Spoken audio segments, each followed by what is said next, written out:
فرض کریں کہ آپ کا کوئی دوست آپ کو پارٹی پر بلاتا ہے، آپ وہاں پر پہنچے، وہاں پر بہت سے لوگ، سجاوٹ، کھانا اور مشروبات ہیں، ساری چیزیں سب کے لیے کافی ہیں۔ جب کوئی آپ کی اتنی فراخ دلی سے میزبانی کرے کہ آپ کو کسی چیز کے بارے میں فکر مندی کی ضرورت نہ ہو، تب آپ بس لطف اٹھاتے ہیں اور آس پاس دیکھتے ہیں۔ ہاں، یہی ایک اچھا میزبان چاہتا ہے کہ اس کے مہمان کریں۔ یہی دنیا کی ایک تصویر ہے جسے ہم بائبل مقدس میں پاتے ہیں۔ تخلیق خدا کی بے مثال محبت کا اظہار ہے۔ موقع اور کثرت کی دنیا میں وہ میزبان ہے اور انسان اس کے مہمان ہیں۔ اور ہمیں پارٹی جاری رکھنے کا کہا گیا ہے تاکہ اس کی بھلائی کو پھیلائیں۔ یہ خوبصورت تصویر ہے، لیکن اس طرح سے لوگ دنیا کا تجربہ نہیں کرتے۔ لیکن اس کے برعکس ہم دنیا کو قلت اور جدوجہد میں پاتے ہیں، نہ کہ کثرت میں۔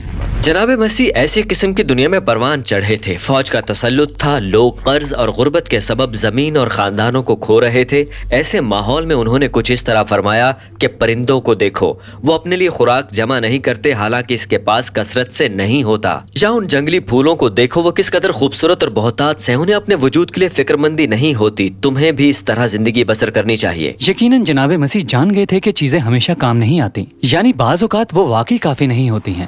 جناب مسیح نے سب سے پہلے غربت کا تجربہ کیا، لیکن انہوں نے عبرانی صحائف کی کہانی سے دنیا کو دیکھا تھا، جس نے دعویٰ کیا کہ ہماری قلت کا مسئلہ ہمارے وسائل کی کمی سے جڑا ہوا نہیں ہے، اس کی بجائے یہ مسئلہ ہماری طرز سوچ کا ہے، جس کے ساتھ خدا پر بھروسہ نہیں کیا جا سکتا۔ ہو سکتا ہے خدا مجھے پکڑ رہا ہو سکتا ہے کہ یہ واقعی کافی نہ ہو اور مجھے معاملات کو اپنے ہاتھوں میں لینے کی ضرورت ہو۔ جب ہم قلت کی ذہنیت سے دھوکہ کھا جائیں تو ہم کسی اور کی دیکھ بھال کرنے سے پہلے اس اثر کے جواز کو کہ میرا ہے، میرے لیے ہے کو پیش کر سکتے ہیں، جو حسد، غصہ، تشدد اور اس دنیا کی طرف لے جاتا ہے جہاں پر لگتا ہے کہ کثرت سے کچھ بھی نہیں ہے۔ پارٹی ختم ہو جاتی ہے اور میدان جنگ میں تبدیل ہو جاتی ہے۔ لیکن خدا انسانوں سے چاہتا ہے کہ وہ اس کی فیاضی کا تجربہ کریں۔ بس وہ ایک گروہ حضرت ابراہم کے خاندان کو چنتا ہے، وہ انہیں کثرت سے دینے کا وعدہ کرتا ہے، اور ایسا وہ ہر ایک کے لیے چاہتا ہے۔ انہیں جس چیز کی ضرورت ہوتی ہے خدا تعالیٰ انہیں مہیا کرے گا، اور ان کے وسیلے ساری دنیا اس بات کو جانے گی کہ میزبان کیسا فیاض دل ہے۔ لیکن ایسا نہیں ہوتا۔ حضرت ابراہم کی نسل یعنی اسرائیلی کثرت کی سرزمین میں داخل ہوتے ہیں اور بہت جلد وہ میزبان کو بھول جاتے ہیں جس نے یہ سب کچھ دیا تھا۔ وہ ایسے عمل کرتے ہیں جیسے یہ سب کچھ ان کا ہے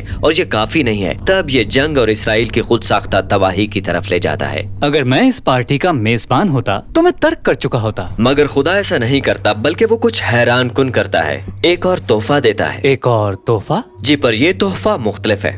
خدا تعالیٰ اپنی ذات پاک دے دیتا ہے۔ او واقعی، جناب مسیح جو خود میزبان ہے اس اجڑی ضیافت میں شمولیت کرنے کے لیے اور تشریف ذرا سوچیں، جناب مسیح نے اس کامل یقین کے ساتھ زندگی بسر کی کہ ہر چیز کافی ہے، اور یہ کہ ہمارے فیاض میزبان پر بھروسہ کیا جا سکتا ہے۔ طرز کثرت کی سوچ نے انہیں اجازت دی کہ وہ قربانی والی زندگی گزارے اور حتیٰ کہ اپنے دشمنوں کو بھی فیاضی سے دیں۔ اور جناب مسیح نے اپنے پیروکاروں کو خدا کی کثرت پر بھروسہ کرنے کا کہا، جیسا کہ انہوں نے کیا۔ اسی سبب سے انہوں نے فرمایا کہ اپنے مال اسباب بیچ دو اور غریبوں کو بانٹ دو، یا اپنی زندگی کی فکر مت کرو۔ وہ ہمیں بھی ایک مختلف داستان کے ساتھ زندگی گزارنے کی دعوت دے رہا ہے، جس کی بنیاد بھلائی اور بھروسہ ہے۔ مگر فیاضی کے ساتھ زندگی بسر کرنے کا یہ مطلب نہیں کہ زندگی اچھی چل رہی ہے۔ مطلب کہ جناب مسیح کو دیکھیے، ان کے ساتھیوں نے انہیں دھوکہ دیا اور دکھ پہنچایا۔ یہ بات جناب مسیح کے لیے حیران کن نہیں تھی۔ وہ جانتے تھے کہ لوگ ان کے فیاضی سے فائدہ اٹھائیں گے۔ ایکچولی یہی ان کا منصوبہ تھا۔ واقعی؟ جی ہاں، جناب مسیح جانتے تھے کہ ہم اس جھوٹ سے نا امیدی تک دھوکہ کھا چکے ہیں کہ ہمارے پاس کچھ خاطر خواہ نہیں۔ جی، اسی جھوٹ کو شکست دینے کی ضرورت ہے۔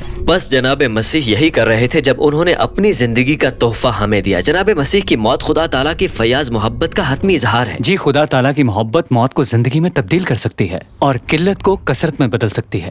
یا جیسے حضرت پولس رسول فرماتے ہیں کہ تم مسیح کے تحفے کو جانتے ہو، حالانکہ وہ امیر تھا مگر تمہاری خاطر غریب بن گیا، تاکہ اپنی غربت کے وسیلے تمہیں دولت مند بنا دے۔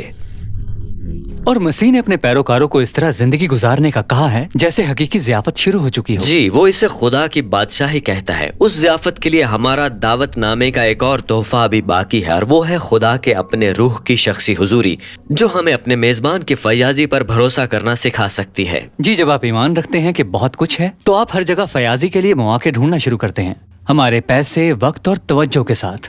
جی، خدا کی نئی تخلیق اور کثرت کا تجربہ کرنے کے لیے ایک بہت ہی اہم طریقہ یہ ہے کہ ہم لوگوں کے ساتھ بانٹیں، کیونکہ ہمیں بھروسہ ہے کہ خدا تعالیٰ ایک فیاض میزبان ہے۔